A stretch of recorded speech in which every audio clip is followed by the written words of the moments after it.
संकष्टी चतुर्थी तर दर महिन्याला येते, पण अंगारकी चतुर्थीचा योग वर्षातून फार कमी वेळा येतो.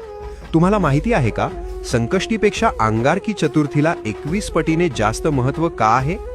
जेव्हा संकष्टी चतुर्थी मंगळवारी येते तेव्हाच तिला अंगारकी म्हटले जाते. याचे कारण पुराणात आहे. अंगारक म्हणजेच मंगळ ग्रह. अंगारकाने गणपतीची हजारो वर्षे कडक तपश्चर्या केली होती.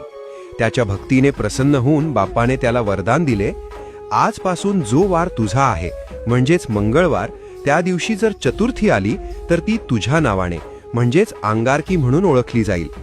या दिवसाचे महत्त्व खूप मोठे आहे.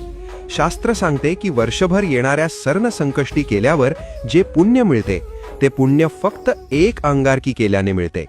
ज्यांच्या पत्रिकेत मंगळ दोष आहे किंवा ज्यांना कर्जातून मुक्ती हवी आहे त्यांच्यासाठी हा दिवस सुवर्ण संधी असतो.